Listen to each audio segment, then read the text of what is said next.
Hello, welcome to Ecoholics. Today we'll be studying compensated demand curve. This is a very important topic for all exams. So let's just get into the topic. The compensated demand curve shows the relationship between price of a commodity and the quantity demanded when the price of a commodity changes. But there are certain assumptions which are very important for the same. Here we assume that the prices of other commodities and utility are held constant. This effectively makes the income effect zero.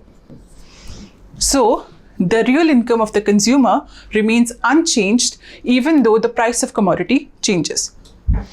This concept has been explained through the Hicksian analysis of substitution effect. Therefore, Hicksian demand curve is also another name for compensated demand curve. In the case of an ordinary demand curve, we are aware that the total price effect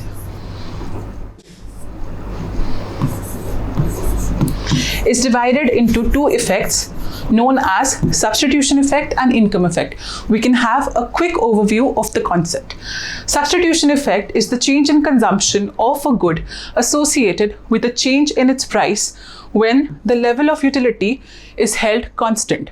So we must remember that the substitution effect is always shown along the same indifference curve. The substitution effect is shown along the same indifference curve, but the income effect is shown along two indifference curve, keeping the relative prices constant.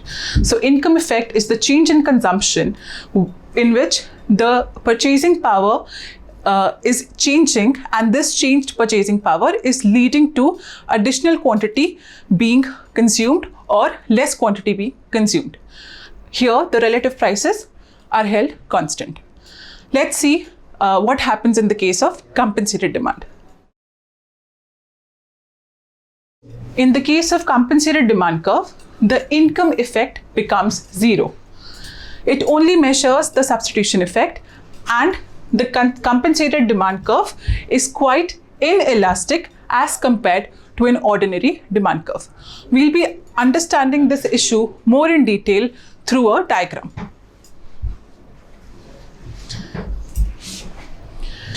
We depict the compensated demand curve through the use of indifference curve and a price line. Let's see the same. Quantity of good Y and quantity of good X is shown in the first graph, and in the second graph we have price of good X as well as quantity of good X. We start with making the price line. This price line, as we are aware of, shows the relationship between income of a consumer, prices of a commodity, and the quantities of those commodities.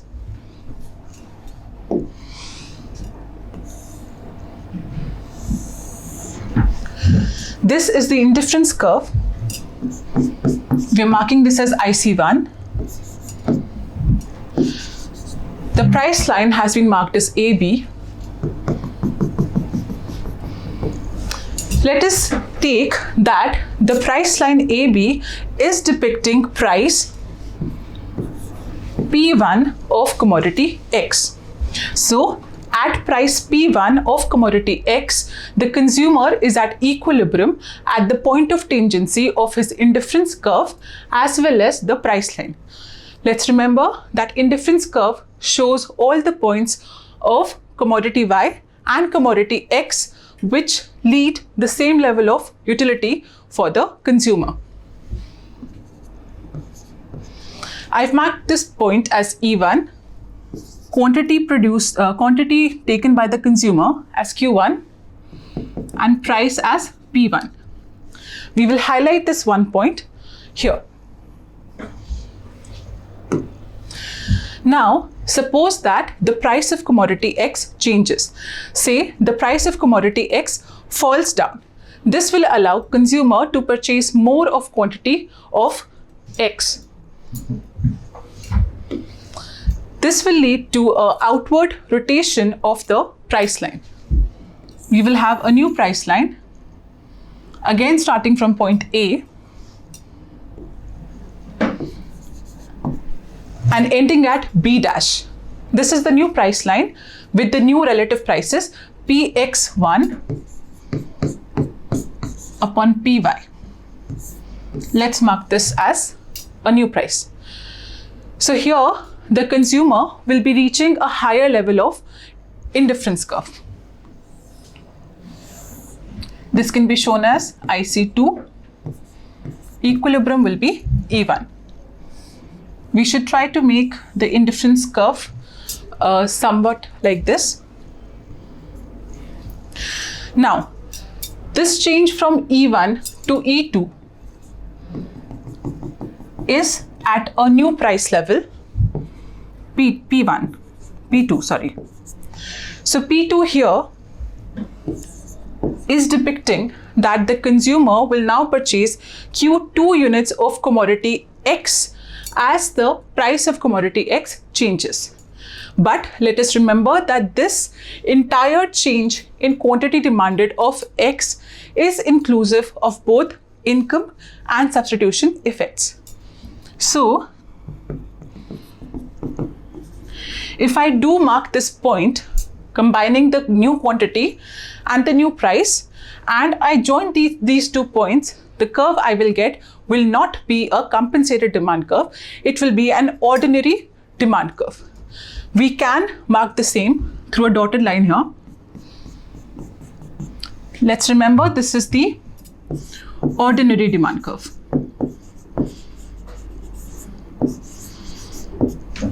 To show the compensated demand, we will be removing the income that has changed. We will make the consumer come back to his old income level or his old purchasing power.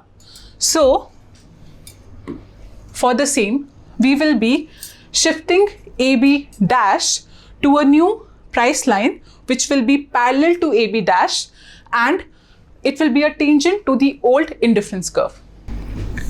So we draw a new price line. This price line is perfectly parallel to the old price line, right?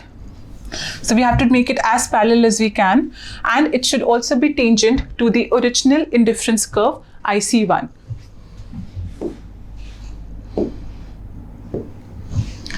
So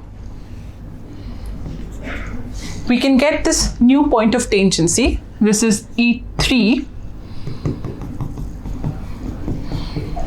This E3 point is actually dividing the income and substitution effect. So this portion, E1, E3, lying on the same indifference curve is the substitution effect, and E2, E3 is the income effect. So we have taken back the entire income that the consumer had, the increased income he had thanks to the decrease in the price. So now the consumer is back to his old income level and his old utility level, and this point E3 becomes very important for knowing what will be the new demand, what will be the compensated demand or demand which has been which is going to be taken when the income is compensated.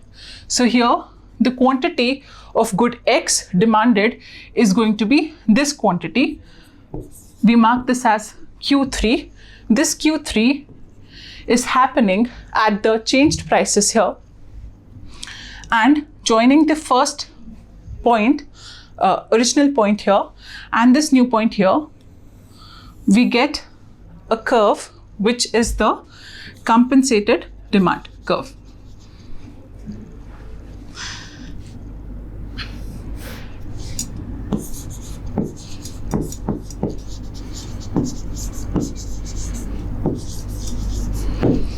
We can see that our ordinary demand curve, it is quite elastic as compared to the inelastic compensated demand. Again, this is happening because of the fact that ordinary demand curve is inclusive of both substitution and income effect, and the compensated demand curve only shows the substitution effect, ignoring the income effect.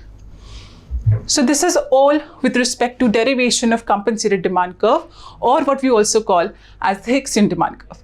For more knowledge and for more questions related to economics, please subscribe to our channel, Ecoholics. Have a good day.